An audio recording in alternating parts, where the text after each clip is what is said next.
Tiny Tina's Wonderlands. This is a spin-off to the Borderlands series that takes that looter-shooter formula and adds a sprinkle of Dungeons and Dragons and magic on top to overall positive effect. The Metascore is sitting at a generally favorable score with a 79% from 84 critics. The user score is a little mixed because of reports of certain bugs and whatnot, but overall, nobody's deeming this to be a bad game or anything. It's overall like a cool extra addition to the series for those who enjoy the formula.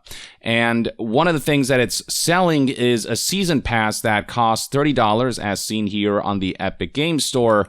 And according to this image here, what the season pass will net you is essentially 4 major downloadable content, Chapter 1, 2, 3, and 4. Starting with Coiled Captors, which did come out recently and is currently selling for $10.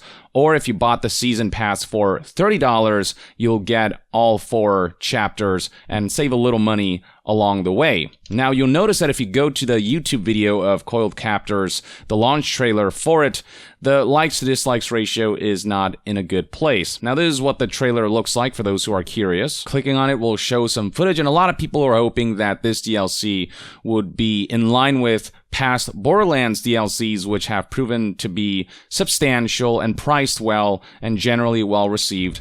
The content shown by the trailer looked pretty cool, but you will soon see that this DLC has disappointed quite a number of players. So among the things the trailer highlights includes delving deep into this dungeon.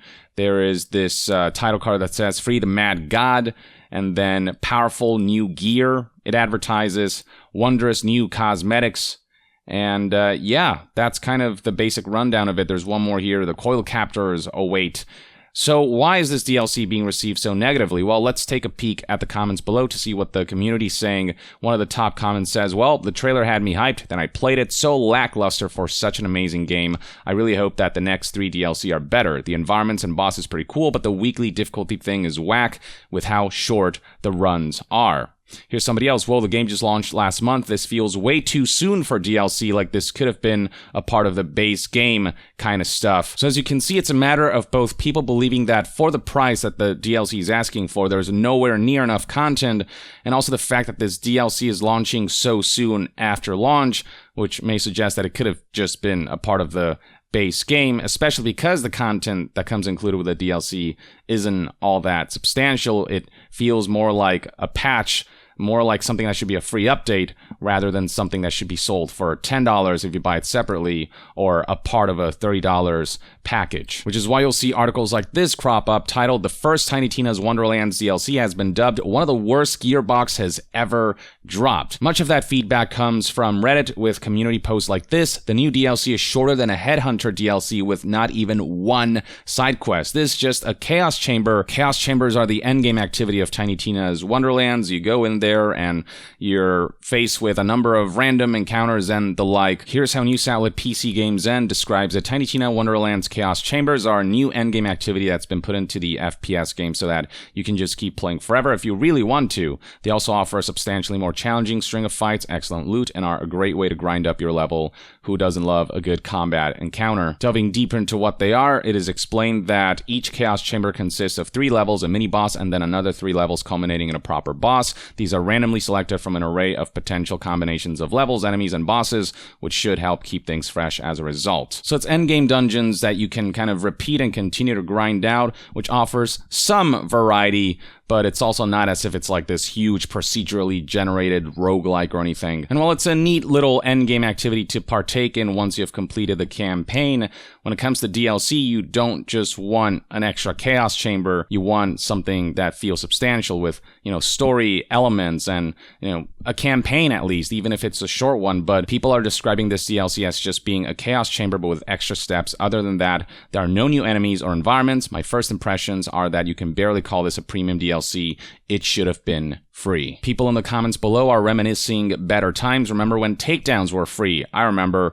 Borderlands 2's Headhunter packs were awesome. This should have been like those, so on and so forth. Here's another top post on the Wonderlands subreddit. Shameful Gearbox. This DLC is not worth the $10. It's Chaos Chamber version 1.001. This is pretty shameful, Gearbox. We appreciated all the bug fixes, but the call this DLC is pretty bad. It literally took longer to find the zone than it did to complete it. No story either, just another set of rooms with a boss at the end. I'm pretty sad over this. I hope this isn't a sign of what's in the next DLCs. I'm sorry I bought the season pass now. Indeed, people are wondering, is this all we can expect out of the 4 chapters that are highlighted here? Is it just going to be additional versions of Chaos Dungeons that really don't amount to a substantial amount of content that justifies $30 for the season pass or $10 for each individual DLC? Here's another post that reads, "Today is so mixed. Amazing patch, one of the worst DLCs Gearbox has ever dropped. I'm hearing that there are 0 new enemies and that you can complete the new dungeon in around 10 minutes with no new areas. $10 for essentially 10 minutes worth of content. That is absolutely egregious. I had $15 in my account and tried purchasing this DLC and my card was declined. My Spotify subscription had been renewed, bringing me down to $5. Spotify saved me from wasting $10 on this, and I'm grateful. I have such mixed feelings. I woke up to read absolutely stellar patch notes like, wow, they knocked it out of the park, but then I see the backlash and I'm stymied. Is this a slimy cash grab? Is that all of this is? It depresses me a lot. I know Gearbox is a company and they need to make profits, but this is so transparently scummy of them. A part of me is wondering if these patch notes are a way for Gearbox to sort of cover up the crappy DLC. And then it's briefly brought up how Gearbox sort of artificially extended the progression of the game without adding enough substantial new content to justify the extra tiers that they have added. 15 more Chaos tiers feels like a band-aid to make it feel like more content. I'm depressed. I'll get to that in a bit. But yeah, the comment sections reflect similar sentiments. Yeah, the DLC is kind of pathetic. New content is new content, but man, it is disappointing after playing all the Borderlands games. I even knew that it was going to essentially be more Chaos Chambers-like stuff, but I was hoping for at least some more new gear than this, possibly some missions, even dialogue or some backstory, barely any. A map would have been amazing, but we kind of knew this wasn't going to be happening, unfortunately. Still lame. I was really looking forward to playing the DLC through the weekend, but it was over in about an hour, and that's with the hotfix not applied. More posts expressing regrets over purchasing the season pass. I got the chaotic grade edition as always, found that the Borderlands DLCs were amazing and added so much, but with this first DLC being one dungeon against one boss, it has made me regretful since that's one of the DLCs used up. To me, it feels like free DLC. It adds nothing to the game, or certainly nothing that justifies $10 frickin' when it's a dungeon you can complete in like 10 minutes. Here's one last top post that pokes fun at Gearbox. Gearbox has released their statement on complaints about Wonderland Season Pass lack of content. No refunds. Now, it isn't just community members who are highlighting this. A number of media outlets have gone out of their way to highlight just how awful this DLC is, with True Achievements calling the DLC a critical fail. And scrolling down, you'll find their explanation. This is a frankly embarrassing dearth of content with which to back up that costing. Scrolling further down, you'll find their explanation. Coiled Captor's entire narrative is condensed into a single short cutscene that plays as you load in, followed by what can only be described as a worse version of the Chaos Chamber, a multi-round arena combat affair against the same enemies you have killed countless times before, with trivial objectives and thrilling bonus challenges such as breaking barrels. At the end of this colorful 10-minute yawn, you meet Chums, the one and only boss of this mode, and he's just a big version of the shark enemies that you shoot until he dies, and then you get some stuff. No mechanics, no interesting moves, and not even much of a payout. So on top of the content itself being lackluster in its content and in the amount of new stuff that it actually introduces, barely any, there's also just not much of a reward for it. There are some decent new gear pieces up for grabs, but with the Wheel of Fate's prizes being completely random, chasing Chaos Chamber's targeted loot is a much better use of your time. And that's it. That's the DLC. That's what $10 gets you these days. Apparently, it's honestly disgusting.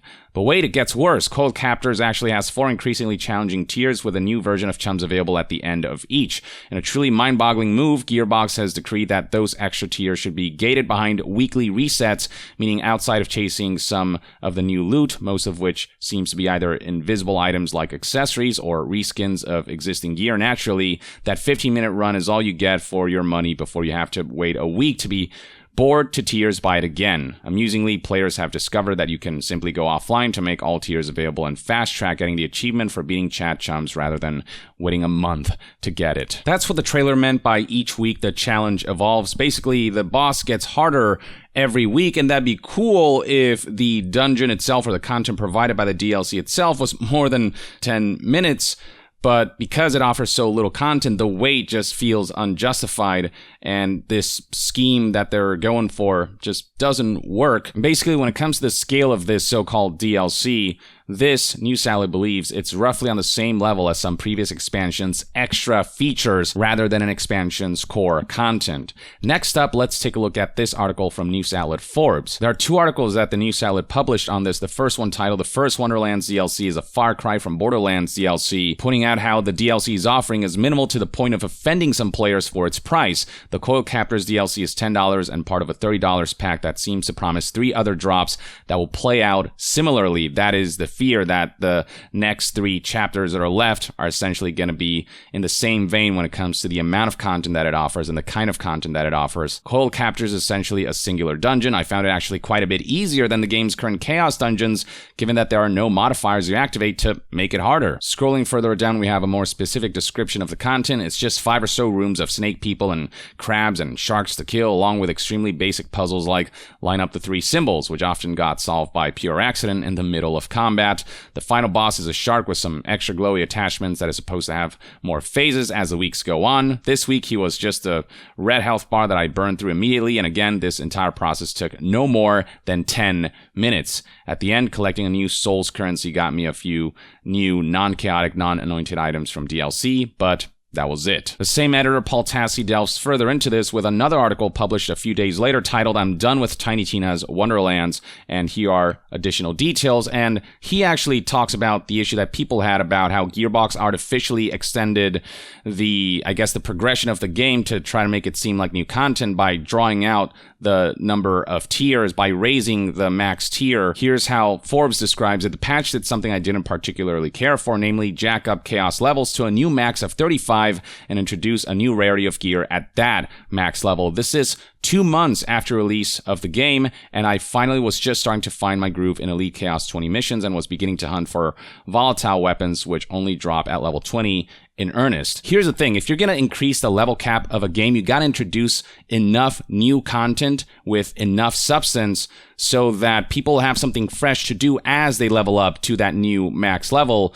But if you just increase the max level cap without adding new content, it's just players having to grind the same old content over and over and over again to reach this artificial extension of progression that just makes it a grind, that just makes it a bore. And that's how this editor feels. Now it feels like a rug pull, like I now have another 15 levels to grind through after the 20 I just finished, and the top range gear I was just starting to farm across a few characters is now outclassed immediately. It also doesn't help that really the only farming you can do in Wonderlands is to run Chaos dungeons, as no matter the Chaos level, they fundamentally don't change, so you're just running the same maps with the same enemies on repeat. So even the way the Chaos dungeons try to add variety to running that over and over again can feel artificial, and Forbes calls it a far cry from the wider variety of endgame activities in Borderlands itself. The article proceeds to reiterate why the DLC itself and the content it offers for the price is so terrible and how uncharacteristic it is for Gearbox.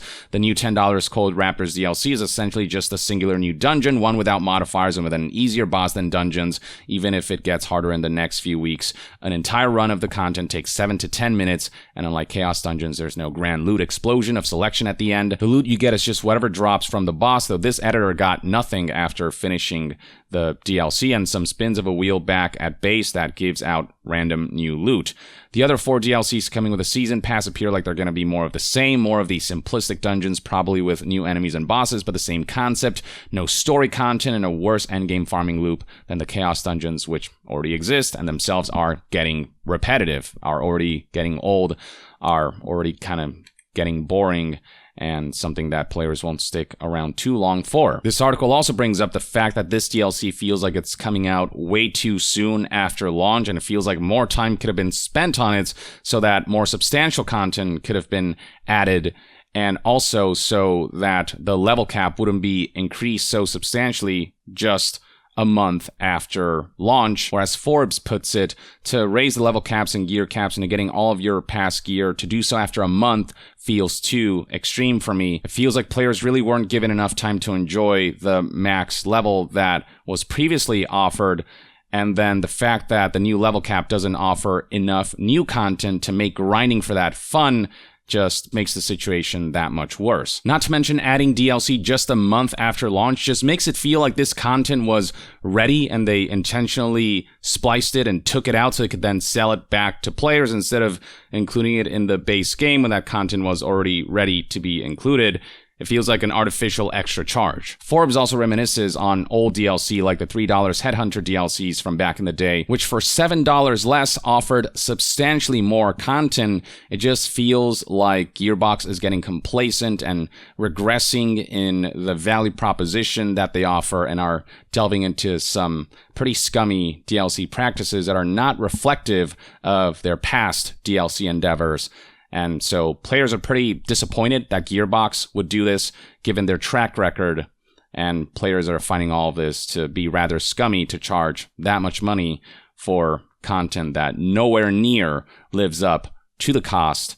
So this is where we're at, and the best we can hope for is that Gearbox will see the backlash and the feedback, will realize that they need to do more to justify the cost of the season pass and purchasing the DLCs individually, and make some adjustments, even if it means delaying content, if it ultimately means releasing the DLC at a better pace and being able to offer more than just a Chaos Dungeon that some are saying is even worse than your base game Chaos Dungeons, more than just 7 to 10 minutes worth of content, then maybe from an optics and PR standpoint, they can begin recovering from this, because right now people are fearing that the next batch of DLCs, it's basically gonna be this bite-sized Chaos Dungeon-like piece of content that recycles old assets and content and ultimately offers nothing that really feels new or all that rewarding or all that fun for that matter. So there you have it, folks. That's everything you need to know about the backlash surrounding Tiny Tina's Wonderlands